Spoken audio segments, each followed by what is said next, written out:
विद्यार्थी मित्रांनो नमस्कार.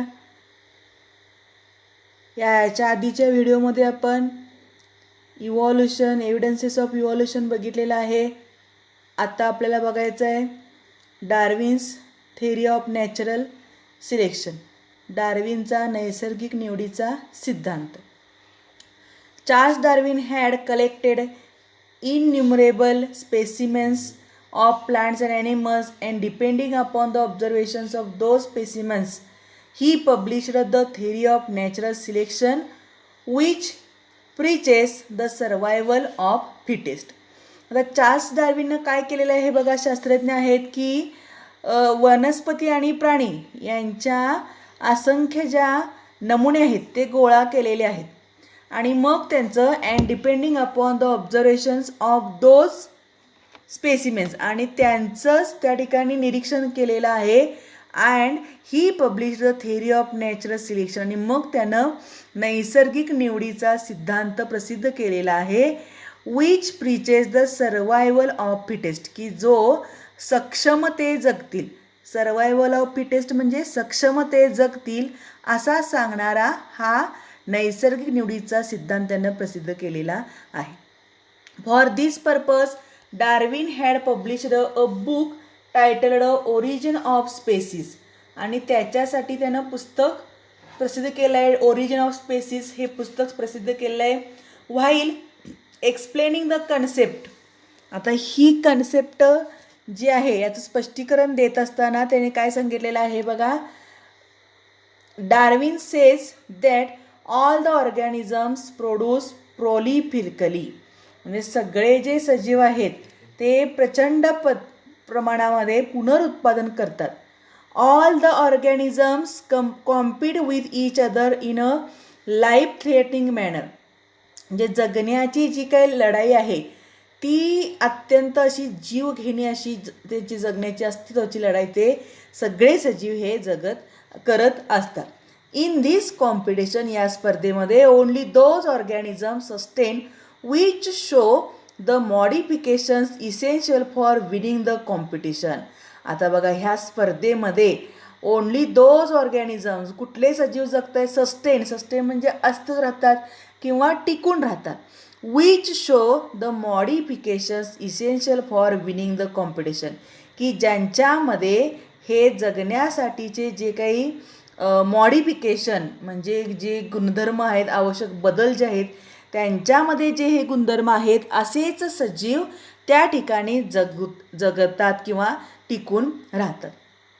हाऊएव्हर besides this natural selection also plays important role because nature selects only those organisms which are fit to live and the rest perish.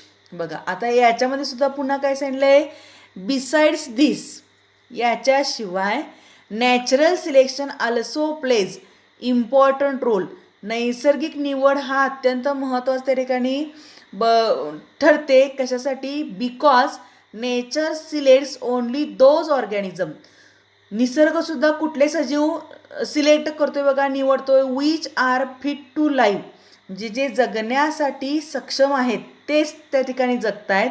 And rest perish, आणि उरलेले मरत आहेत. Sustaining and selected organisms can perform reproduction and thereby give rise to the new species with their own specific character, आणि हे जे काय जगलेले जीव आहेत ते पुनरुत्पादन करतात.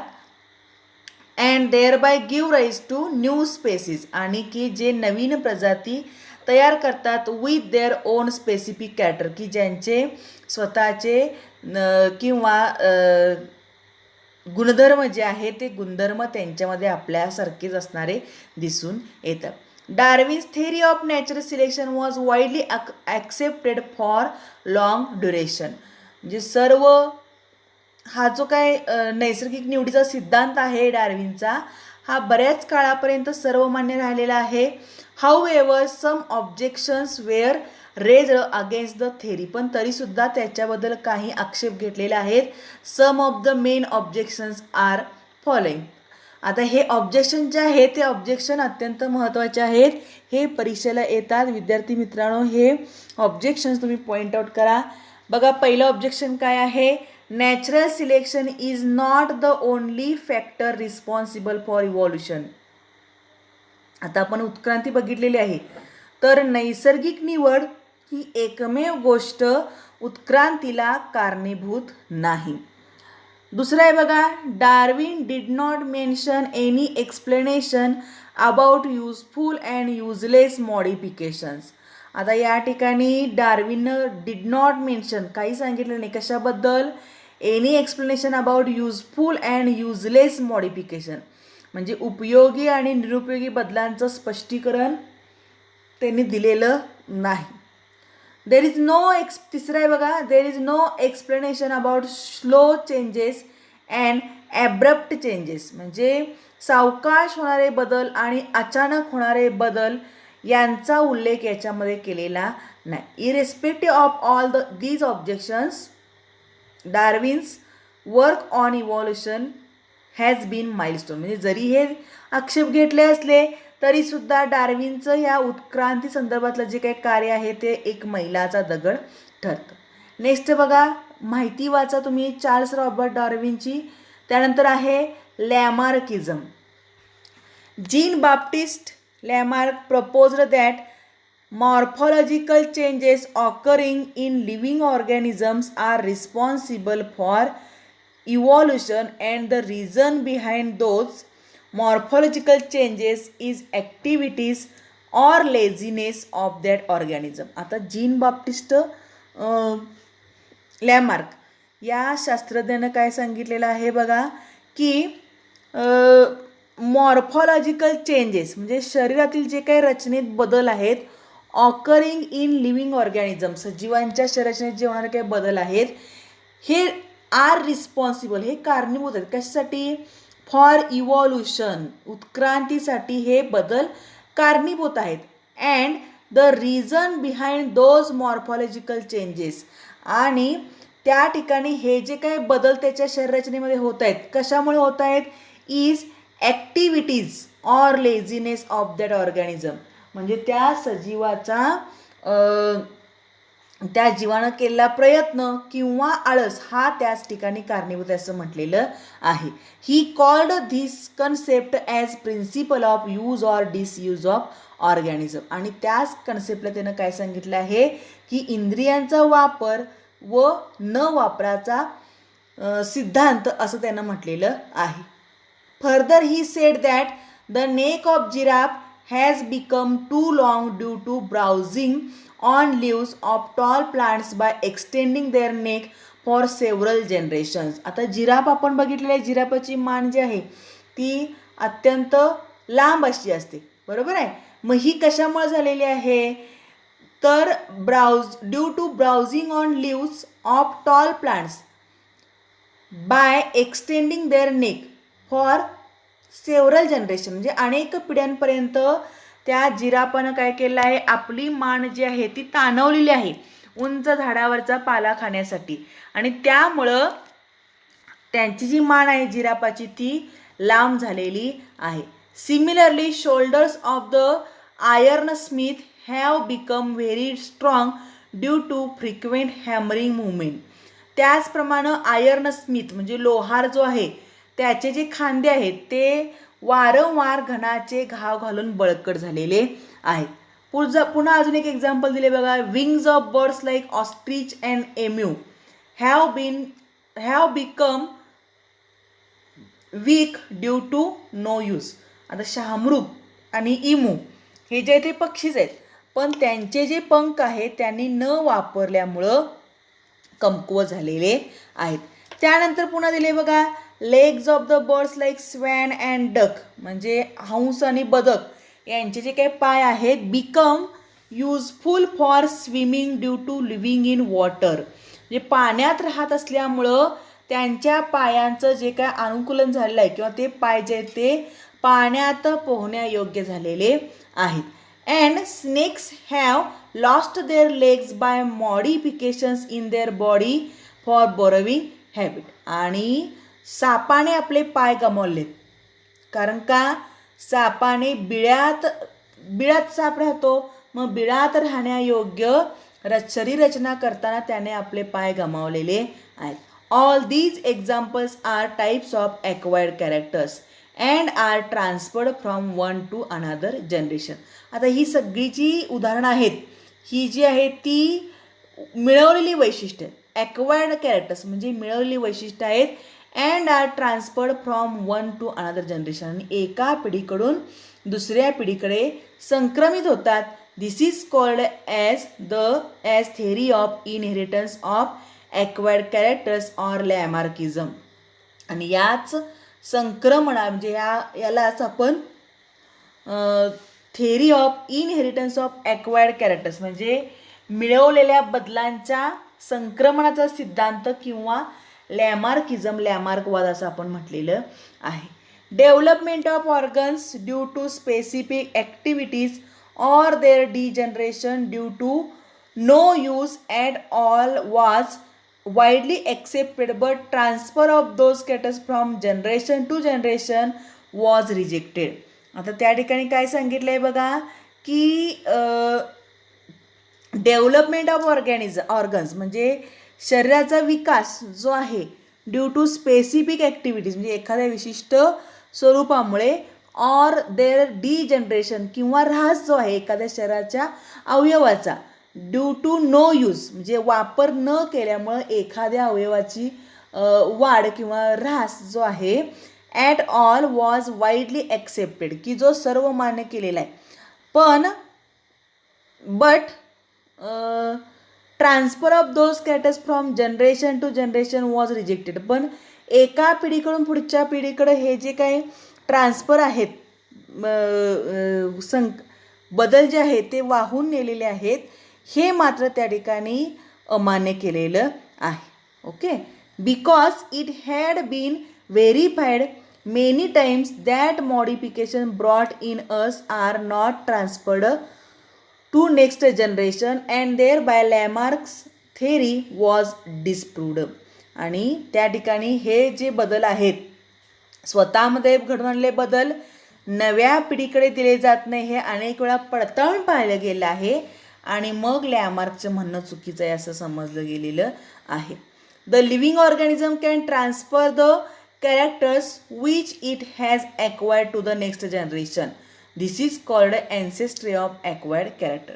आता सजीवांच्या जीवनकाळात जे गुण तो संपादित करतो असे संपादित गुण संततीकडे संक्रमित करतात, त्यालाच आपण ॲन्सेस्ट्री ऑफ ॲक्वायर्ड कॅरेक्टर म्हणजे संपादित गुणांचा अनुवंश असं म्हटलेलं आहे. आता याच्यावर काय येते बघा, शॉर्ट नोट येते आणि शॉर्ट नोट शक्यतो जास्तीत जास्त वेळा याच्यावर प्रश्न आलेला आहे. नेक्स्ट आहे बघा, लास्ट पॉईंटकडे आपण चाललो आहे चॅप्टरच्या, स्पेसिएशन म्हणजे जाती उद्भव. याच्यावर पण तुम्हाला शॉर्ट नोट येते बघा. Formation of new species of plants and animals is the effect of evolution म्हणजे उत्क्रांतीच्या परिणामामुळं वनस्पती आणि प्राणी यांच्या विविध जातींचा उद्भव त्या ठिकाणी झालेला आहे. Species is the group of organism that can produce fertile individuals through natural selection. आता जाती म्हणजे काय ही डेफिनेशन पॉईंट आउट करा की नैसर्गिक फलनाद्वारे फलनक्षम संतती निर्माण करू शकणाऱ्या सजीवांच्या गटाला जाती म्हटलेलं आहे. Each species grow in specific geographical condition. प्रत्येक जाती जी आहे ही विशिष्ट भौगोलिक परिस्थितीमध्येच त्या ठिकाणी वाढते. Their food habitat reproductive ability and period is different. त्यांचा अन्न असेल, निवारा असेल, फलनक्षमता असेल, समागम काळ असेल, हा सगळा कसा आहे भिन्न आहे. However genetic variation is responsible for formation of new species from earlier one. पण तरीसुद्धा जातीची जी काही लक्षणे आहेत, वैशिष्ट्ये आहेत, ही टिकून राहतात. कशामुळं? ड्यू टू जेनेटिक व्हेरिएशन म्हणजे जनुकीय विविधता जी आहे किंवा जनुकीय बदल जे आहेत ते त्यासाठी कारणीभूत आहेत. Besides geographical and reproductive changes are also responsible. पण त्याचबरोबर भौगोलिक, पुनरुत्पादनीय, अलगीकरण हे सुद्धा त्या ठिकाणी बदल जे आहे ते कारणीभूत आहे. Similarly geographical or reproductive isolation also leads to speciation. म्हणजे भौगोलिक किंवा पुनरुत्पादित अलगीकरण जे आहे त्यामुळे झाल्यामुळे सुद्धा काही काळानंतर स्पेसिएशन म्हणजे जाती उद्भव त्या ठिकाणी आपल्याला दिसून येते. ह्याच्या बऱ्याच वेळा शॉर्ट नोट येते स्पेसिसची डेफिनेशन महत्त्वाची. तर लास्ट पॉईंट बघा, ह्युमन इव्हॉल्युशन, मानवाची उत्क्रांती. आपण कसे उत्क्रांत झालेलो आहोत. विद्यार्थी मित्रांनो, एक सांगायचं असं आहे की आम्ही किती जरी असं तुम्हाला शिकवलं तरी तुम्हाला समजले किंवा नाही हे आम्हाला कळत नाही. याच्यासाठी व्हिडिओ सगळे बघत चला. सूचना आहे, तुम्हाला काय शंका असेल तर विचारत चला. काही जणच अभ्यास सोडवतात, काही जण अभ्यास सोडवत नाहीत. आम्हाला वारंवार सूचना द्यावी लागते अभ्यास सोडवा म्हणून. हे सगळं तुमच्यासाठी चाललेलं आहे, लक्षात ठेवा. आणि प्रश्न सोडवायला सुरुवात करा, वाचायला सुरुवात करा. Okay. Last point, human evolution. The biodiversity that is known today has been said to be formed from very simple unicellular organism due to evolution. बघा, आता ही जी काही जैवविविधता आता निर्माण झालेली आहे has been said to be formed, कुणापासून तयार झाले? From very simple unicellular organism. आपण बघितलेलं आहे, साध्या अशा एकपेशीय सजीवांच्यामुळं निर्माण झालेली आहे. उत्क्रांतीच्यामुळं बायोडायव्हर्सिटी सगळी पूर्ण निर्माण झालेली आहे. In this evolution origin of human evolution can be shown as per the picture given below. आता या खालच्या आपल्या पिक्चरमध्ये मानव वंशाची सुरुवात दिलेली आहे. बघा, थोडक्यात दिले आहे. Last dinosaurs disappeared approximately 7 crore years ago. 7 कोटी वर्षापूर्वी अखेरचे डायनासोर नष्ट झाले. बघा, 7 कोटी वर्षे. At that time monkey like animals are said to be evolved from some ancestors who were more or less similar to the modern lemurs. आता लेम्युर्ससारखे जे काही प्राणी आहेत, लेम्युर्ससारख्या प्राण्यांपासून माकडासारखे प्राणी काय झालेले आहेत? विकसित झालेले आहेत. त्यानंतर बघा पुन्हा काय सांगितले, tail of these monkey like animals of Africa is said to be disappeared about 4 crore years ago. 4 कोटी वर्षापूर्वी हे जे काही माकडासारखे प्राणी होते त्यांच्या शेपट्या ज्या आहेत त्या नाहीशा झालेल्या आहेत. They developed due to enlargement in brain. Their hands were also improved and thus ape like animals were evolved. बघा हां, त्यानंतर काय सांगितले, दे डेव्हलप्ड विकसित झालेले आहेत. कशामुळं? Due to enlargement in brain, त्यांच्या मेंदूचा आकार मोठा झालेला आहे. हँड्स वेअर आल्सो इम्प्रूव्ड, हाताच्या पंजामध्ये सुद्धा सुधारणा झालेली आहे. And thus ape like animals were evolved, एपसारखे प्राणी विकसित झालेले आहेत. Meanwhile these ape like animals reached the south and north east Asia and finally evolved into gibbon and orangutan. बघा, त्यानंतर ह्या एपसारखे जे प्राणी होते ते दक्षिण आणि आग्नेय आशियामध्ये पोचलेले आहेत आणि मग त्यांचं गिबन आणि ओरांग उटान यांच्यामध्ये रूपांतर झालेलं आहे. Remaining ape like animals stayed in Africa and from them gorilla and chimpanzee evolved about 2.5 crore years ago. आणि मग एपसारख्या प्राणी जे आफ्रिकेत राहिलेले आहेत आणि मग 2.5 कोटी वर्षापूर्वी त्यांच्यापासून गोरिला, चिंपांजी हे उदयास आलेले आहेत. Evolution of some of the 2 crore year old species of apes seems to be occurred in different way. आणि 2 कोटी वर्षापूर्वी एपच्या काही प्रजाती वेगळ्या दिशेनं आपल्याला दिले, जातींची प्रगती जी आहे ती वेगळ्या दिशेने झालेली दिसून येते. They had to useful their hands more for eating food and other work. आणि ते त्यांच्या हाताचा उपयोग जो आहे तो खाण्यासाठी, वस्तू हाताळण्यासाठी ते त्या ठिकाणी करण्यात दिसून येतात. आता हा जो हे चित्र जे आहे जर्नी ऑफ ह्युमन हे अत्यंत महत्त्वाचं आहे. हे तुम्हाला पिक्चरवरून प्रश्न येतात किंवा चार्ट येऊन त्या ठिकाणी चार्ट कंप्लीट करा म्हणून प्रश्न त्या टाईपचे येतील. जितके प्रश्न तुम्हाला देता येतील तेवढे मी प्रश्न द्यायला, पण पुन्हा शाळा सुरू झाल्यानंतर आपण पुन्हा थोडे थोडे प्रश्न देणार आहोत. Those apes started to live on land as the forest started to decline due to dry environment. बघा आता हे सगळे जे आहेत दोज एप्स, हे जे एप आहेत, एप प्राणी जे आहेत, started to live on land, जमिनीवर राहायला लागलेले आहेत. As the forest started to decline due to dry environment, म्हणजे कोरड्या होत जाणाऱ्या हवामानामुळं जंगल नष्ट झालेले आहेत आणि मग ते जमिनीवर राहायला लागले. Their lumber bones developed in such a way that they started to stand in erect posture in grasslands, and thereby their hands became available for use anytime.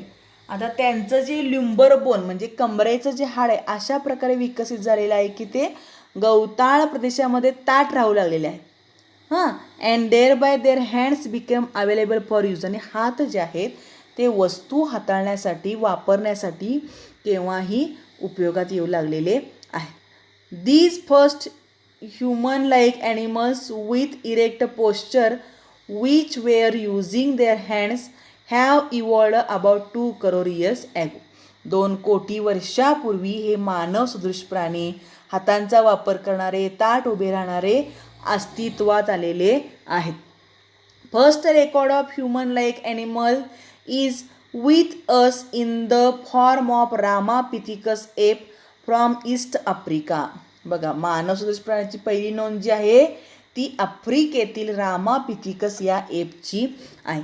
Afterwards this ape grown up in size, त्याचा आकार वाढलेला आहे, and become more intelligent, and thus the ape of South Africa evolved about 40 lakh years ago. आणि मग 40 लाख वर्षापूर्वी दक्षिण आफ्रिकेमध्ये या एपचा अधिक आकाराने तो मोठा झाला, अधिक हुशार झाला आणि विकास झालेला आहे. The morphology of these human like animals started to appear like to the member of genus Homo about 20 lakh years ago, and thus skilled human developed.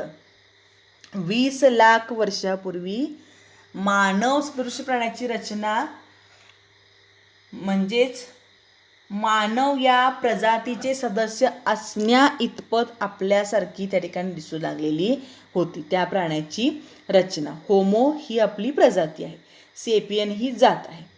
Okay. About 15 lakh years ago human walking with erect posture was evolved. 15 lakh वर्षापूर्वी ताठ चालणाऱ्या माणसाचा विकास झालेला आहे. It may have existed in China and Indonesia of Asian continent. बघा आशिया आणि चीन, आशिया खंडात चीन आणि इंडोनेशियापर्यंत त्यांचा वावर असावा असं म्हटलेलं आहे. Evolution of upright man continued in the direction of developing its brain for the period of about 1 lakh years, and meanwhile it discovered the fire. बघा पुन्हा काय सांगितलं आहे की 1 लाख वर्षापर्यंत ताठ चालणाऱ्या माणसाचा मेंदू मोठा व्हायला लागलेला आहे आणि त्याची प्रगती व्हायला लागलेली आहे. हे 1 लाख वर्षापूर्वी. And meanwhile it discovered the fire, आणि त्यानं आगीच्या वापराचा शोध लावलेला आहे. Brain of 50,000 year old man had been sufficiently evolved to extent that it could be considered as the member of class wise man homo sapiens. मग 50,000 वर्षापूर्वी मानवाचा जो काही मेंदू आहे तो पुरेसा विकसित झाला होता आणि मग बुद्धिमान मानव म्हणजेच होमो सेपियन या वर्गाचा सदस्य तो झालेला आहे. Neanderthal man can be considered as the first example of wise man.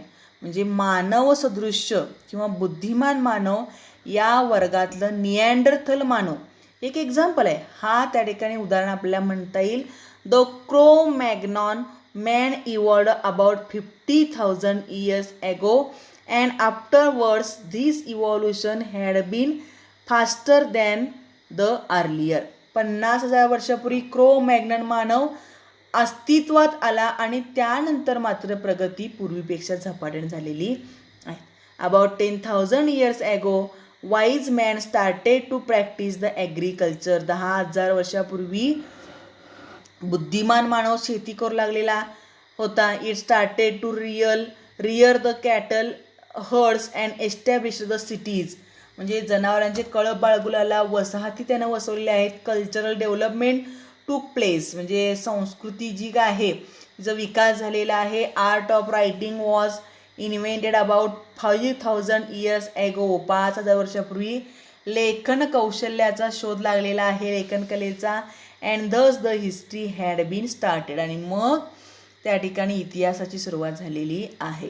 Modern sciences emerged about 400 years ago and industrial society was established about 2,000 years ago. बघा, मॉडर्न सायन्स जे आधुनिक शास्त्र जे आहे त्याचं 400 वर्षापूर्वी उदय झालेला आहे आणि 200 वर्षापूर्वी औद्योगिकीकरणाची सुरुवात झालेली आहे. And now we have reached at this stage and still we are searching the details of roots of human ancestry. आणि आत्ता आपण इथंपर्यंत आलेलो आहोत, तरीही मानववंशाच्या मुळांच्या तपशिलाचा शोध आपण घेतच आहोत. ठीक आहे. एक्सरसाइज या चॅप्टरचा सोडवा. काय शंका असतील तर विचारा. त्यानंतर आपण तुम्हाला 9वीत सांगितलं आहे की एक प्रोजेक्ट करायचं आहे, एकच करायचं आहे. ज्यांना शक्य असेल त्यांनी एखादा प्रोजेक्ट करायला काय हरकत नाही. आता यातला एक्सरसाइजमधला एखादा प्रश्न रिपीट झाला असेल मी देत असताना तर तो पुन्हा लिहू नका, एकदाच लिहा. आणि जास्तीत जास्त तुम्ही वाचन करा, नोट्स काढा, पॉईंट आऊट करा, मुद्दे लिहून काढा आणि अभ्यास कंटिन्यूस ठेवा. आळसपणा करू नका, कारण एकदा शाळा सुरू झाल्यानंतर आपल्याला अजिबात उसंत असणार नाही. ओके, धन्यवाद.